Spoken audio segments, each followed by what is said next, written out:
Hello दोस्तों, आज का ये वीडियो बहुत ही इंटरेस्टिंग है। अगर आप आपका करियर डिजाइन में करना चाहते हैं, चाहे वो प्रोडक्शन डिजाइन हो, मशीन डिजाइन हो, इंडस्ट्रियल कंपोनेंट डिजाइन हो, कार डिजाइन हो, तो ये वीडियो आपके लिए है। अगर आप डिजाइन में अच्छी जॉब पाना चाहते हैं, एक अच्छा प्रोफेशनल करियर करना चाहते हैं, तो ये वीडियो अंत तक जरूर देखें। मैं हूँ आतिश बावनकर और इस वीडियो में मैं आपको काफी अच्छी इंफॉर्मेशन डिजाइन के बारे में शेयर करूंगा। चलो देखते हैं डिजाइन के बारे में, कैड/कैम के बारे में डिटेल्स में। दोस्तों, सबसे पहले हम देखते हैं डिजाइन क्या होता है। डिजाइन बेसिकली आइडियाज को जनरेट करना और उस आइडियाज को रियलिटी में लाने के लिए नंबर ऑफ वेज को सजेस्ट करना, उसे हम कहते हैं डिजाइन।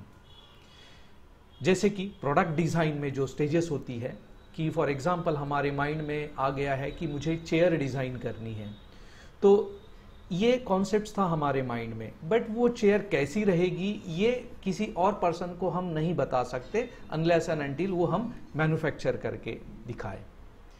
तो अब डिजाइन का रोल क्या होता है कि डिजाइन उस कॉन्सेप्ट्स को रियलिटी में लाने के लिए पहले आप उस चेयर का एक फ्री हैंड स्केच निकालोगे जो कि अनकंस्ट्रेंट रहेगा। फिर उस रफ स्केच को आप एक कंस्ट्रेंट ड्राइंग में कन्वर्ट करते हो, जिसके लिए काफी सारे सॉफ्टवेयर्स का हम हेल्प लेते हैं। देन उस कंस्ट्रेंट्स ड्राइंग को हम 3D प्रोटोटाइप में कन्वर्ट करते हैं, जिसे हम कहते हैं 2D टू 3D कन्वर्ट करना। और जब वो 3D मॉडल बन जाता है उसे आप एनालाइज भी करके देखते हैं वर्चुअली। तो ये जो प्रोसेस होती है इसे हम कहते हैं डिजाइन। नाउ CAD एक टर्म्स हमने देखी है, कैड। इसका एब्रीविएशंस होता है कंप्यूटर एडेड डिजाइन। इसका मतलब होता है कंप्यूटर की सहायता से डिजाइन को बनाना। With the help of computer, we are making our designs.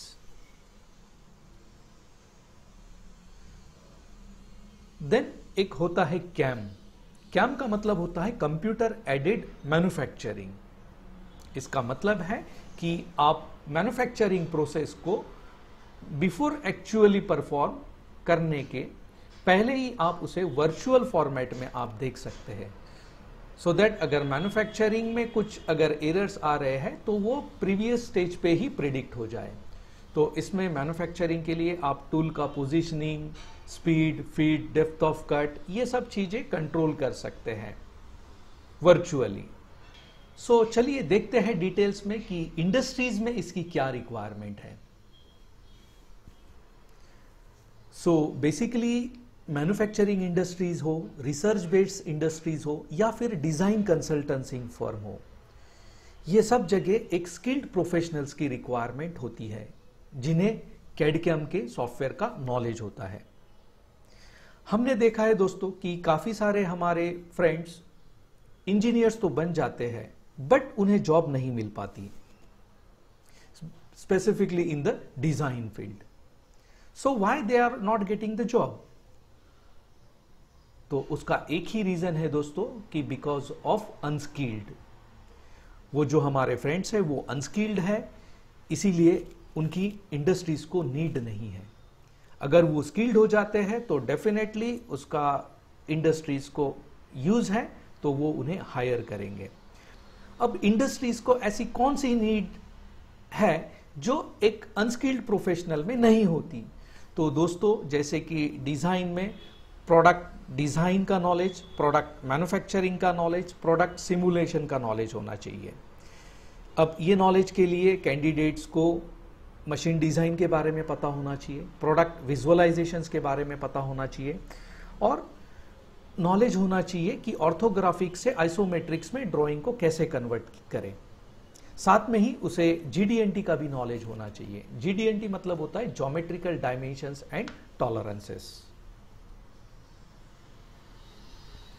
दोस्तों, अगर आपको ये सब नॉलेज है तो डेफिनेटली आपके लिए बहुत बड़ी अपॉर्चुनिटीज अवेलेबल है इंडस्ट्रीज में, जो कि इंडियन इंडस्ट्रीज हो या फिर ओवरसीज में।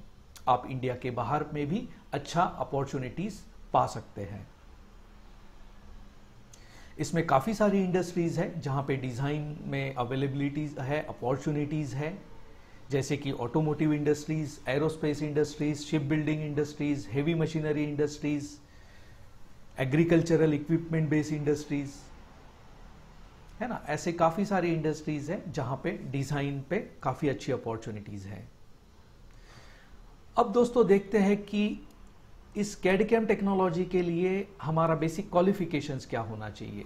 तो इसके लिए यदि आप ITI, डिप्लोमा या डिग्री या बीटेक, एमटेक अगर है तो डेफिनेटली ये अपॉर्चुनिटीज आपके लिए है।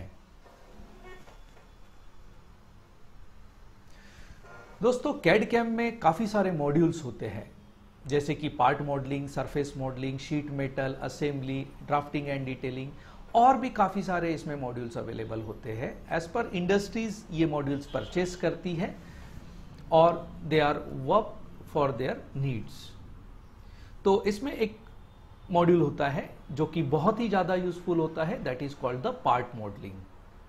पार्ट मॉडलिंग में ऑलमोस्ट 60% काम प्रोडक्ट डेवलपमेंट का हो जाता है, जिसमें काफ़ी सारी कमांड्स होती है, जैसे कि एक्सट्रूड, रिवॉल्व, स्वीप, ब्लेंड, ये सब प्रोडक्ट डेवलपमेंट के लिए कमांड यूज की जाती है। साथ में फिनिशिंग के लिए कुछ एडिटिंग के लिए टूल्स यूज होते हैं इसमें, जैसे कि फिलेट, चैम्फर, रिब, ये सब कमांड्स होती है, जिसके थ्रू एक फाइनल वर्चुअल प्रोडक्ट आप डेवलप कर सकते हैं। काफ़ी सारे सॉफ्टवेयर्स है जहाँ पे पार्ट मॉडलिंग्स का मॉड्यूल्स ऑलमोस्ट होता ही है, जैसे कि SolidWorks, Catia, Creo, Fusion 360, Solid Edge, NX, ये सब सॉलिड मॉडलिंग सॉफ्टवेयर्स है जिसके थ्रू आप एक वर्चुअल प्रोटोटाइप डेवलप कर सकते हैं। दोस्तों, कैड कैम की टेक्नोलॉजी में और एक मॉड्यूल्स होता है, that is called surface modelling.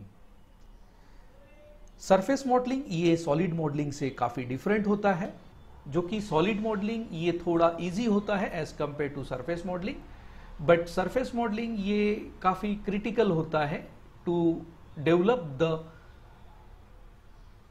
Irregular shape of object. जैसे कि आपने देखा होगा काफी सारे ऑब्जेक्ट्स ऐसे होते हैं जहां पे हम डायमेंशनली कंट्रोल करके नहीं निकाल पाते, जैसे कि आपने देखा होगा माउस का शेप, या बाइक के टैंक्स जो होती है, ऑयल टैंक, फ्यूल टैंक, उसका आपने शेप देखा होगा, एरोप्लेन का आपने शेप देखा होगा, शिप्स होते हैं उनका शेप देखा होगा, काफी सारी एरोडायनामिक्स कार्स होती है उनका शेप देखा होगा। तो वो शेप जो होता है वो काफी क्रिटिकल होता है, जिसे हम सॉलिड मॉडलिंग से नहीं क्रिएट कर पाते, और ऐसे शेप्स हम स्केचेस, कर्व्स, और वो कर्व्स को ज्वाइन करके देन उस पर सरफेस फील करके करते हैं। तो काफ़ी सारी इंडस्ट्रीज जैसे कि aerospace, ship building industries, automotive industries इस पे काम करती है, इस पे वर्क करती है, और उनका प्रोडक्ट वो फाइनलाइज करती है, डेवलप करती है। दोस्तों, और एक मॉड्यूल्स इसमें होता है, that is called the sheet metal. अब काफी सारी इंडस्ट्रीज है जो कि शीट पे काम करती है, जैसे आपने देखा होगा कंप्यूटर का CPU कैबिनेट। तो CPU कैबिनेट में काफी सारे जो मेटल्स के पार्ट होते हैं जो कि शीट के बने हुए होते हैं। शीट में बेसिकली काफी सारे ऑपरेशंस होते हैं जो कि डिफरेंट होते हैं पार्ट और सरफेस से। इसमें बेंडिंग, अनबेंडिंग, नॉचिंग, है ना, स्प्लिटिंग, ये सब कमांड्स होती है जिससे हम फाइनल प्रोडक्ट शीट का डेवलप करते हैं। काफी जगह शीट मेटल का एप्लीकेशंस है, जैसे कि आपने देखा होगा एरोस्पेस इंडस्ट्रीज, जिसमें कि एरोप्लेन आपने देखा होगा, उसमें जो आउटर बॉडीज है वो शीट मेटल का पार्ट होता है। आपने कार्स देखी होगी काफी सारी, उसमें आउटर पार्ट ये जो है काफी सारा पार्ट शीट का वो मेटल का ही पार्ट होता है। साथ में आपने ट्रक्स वगैरह आपने देखे होंगे, उसमें भी काफी सारा शीट मेटल का ही पार्ट होता है। साथ में गोदरेज की अलमारीज वगैरह आपने देखा होगा, वो भी एक शीट का ही पार्ट होता है। ऐसे काफी सारे इंडस्ट्रियल एप्लीकेशंस है जो कि शीट मेटल में क्रिएट किए जाते हैं। देन दोस्तों एक मॉड्यूल और होता है इसमें, that is called the assembly modelling. Assembly modelling मतलब आप जब पार्ट मॉडलिंग में पार्ट बना लेते हैं तो उस पार्ट को आपको कंस्ट्रेंट पोजीशंस में लाके वो फिजिकली कैसे, जैसा फिजिकली रियल प्रोडक्ट काम करता है वैसे ही उसे वर्चुअली हम काम करने लगाते हैं। उसमें काफी सारे कंस्ट्रेंट्स हम असाइन करते हैं, चाहे वो मैकेनिकल कंस्ट्रेंट्स हो या ऑटोमेटिक कंस्ट्रेंट्स हो, जिसपे आप असेंबल को एक वर्चुअली रियल प्रोडक्ट के फॉर्म में देख सकते हैं। इसमें कंपोनेंट्स जो होते हैं, जो आपने पार्ट मॉडलिंग में बनाए होते हैं, वो आप असेंबल करते हो उसके रिलेटिव पोजीशंस के थ्रू। इसमें काफी सारे अप्रोच होते हैं, जिसमें कि आप टॉप डाउन अप्रोच की असेंबली कर सकते हो, bottom up approach assembly use कर सकते हो, या फिर हाइब्रिड असेंबली। इंडस्ट्रीज में मोस्टली टॉप डाउन असेंबली का यूज किया जाता है to develop their final shape of the object.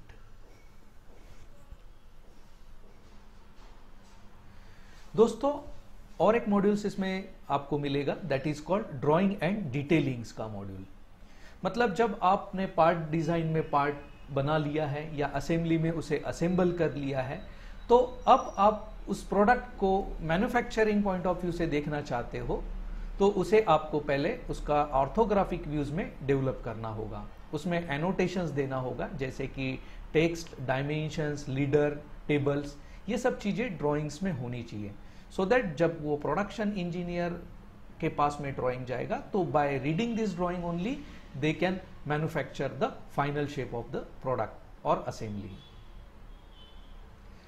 तो इसीलिए जो पार्ट हमने बनाया हुआ है पार्ट मॉडलिंग में, उसी को लेके हम उसको ऑटोमेटिकली जनरेट करते हैं ड्राइंग एंड डिटेलिंग सेक्शन में। तो यहाँ पे हमें मैनुअली बनाने की जरूरत नहीं होता है, तो यहाँ पे बहुत ही ज्यादा टाइम सेव हो जाता है जब आप ड्राइंग एंड डिटेलिंग का यूज करते हैं, क्योंकि यहाँ पे आप ऑर्थोग्राफिक व्यूज ऑटोमेटिकली जनरेट करते हो, डायमेंशनिंग जनरेट करते हो, बलून्स ऑटोमेटिक जनरेट कर सकते हो, साथ में बिल ऑफ मटेरियल भी ऑटोमेटिक जनरेट कर सकते हो। सो दोस्तों इस तरीके से कैड कैम के बेसिक और एडवांस लेवल के मॉड्यूल्स आप यूज कर सकते हैं, पढ़ सकते हैं, और एक इंडस्ट्रीज में एक अच्छा अपॉर्चुनिटीज खुद के लिए देख सकते हैं, जिससे आप एक अच्छी जॉब पा सकते हैं, एक अच्छा प्रोफेशनल लाइफ आपका शुरुआत कर सकते हैं। तो कैड मास्टर ये सबकी ट्रेनिंग ऑफर करता है। हमारे यहाँ हम बेसिक से लेके एडवांस लेवल तक का ट्रेनिंग यहाँ पे हम देते हैं, जो कि ऑफलाइन और ऑनलाइन दोनों फॉर्मेट में होता है। हमारे यहाँ हम CAD CAM, CAE, CFD, PPM ये सभी कोर्सेज का ट्रेनिंग ऑफर करते हैं। यदि आपको जीरो नॉलेज है तो हम चैलेंज देते हैं कि हम आपको एक कोई भी प्रोडक्ट पे 19 डेज पे एक्सपर्ट बना सकते हैं, जिसमें इंटरमीडिएट लेवल में लाने के लिए आपको 30 डेज लगेगा और एक्सपर्ट लेवल के लिए 90 डेज लगेगा। कैड मास्टर्स ऑफर करता है industry oriented course content, expert experience faculties, online and offline classroom training, globally recognised certifications, design course material and flexible timing batches.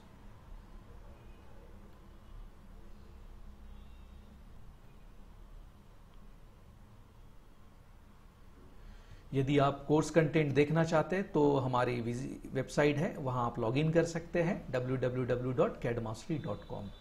यदि आप ऑनलाइन सीखना चाहते हैं तो हमारी और एक वेबसाइट है, दैट इज कॉल्ड ग्वैप्स लर्नर। आप ग्वैप्स लर्नर में जा सकते हैं, दैट इज www.gwpslearners.com। इस वेबसाइट पे आपको काफी अच्छे रेट पे हमारे ऑनलाइन कोर्सेज देखने को मिलेंगे।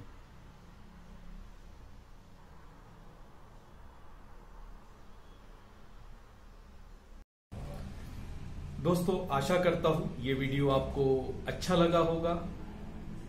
यदि अच्छा लगा है तो प्लीज इसे लाइक कीजिए, शेयर कीजिए, और यदि आपने ये चैनल को सब्सक्राइब नहीं किया है तो प्लीज सब्सक्राइब कर लीजिए, क्योंकि मैं और भी ऐसे काफी इंफॉर्मेटिव वीडियोस आगे शेयर करने वाला हूं। सो चलो मिलते हैं नेक्स्ट वीडियो में।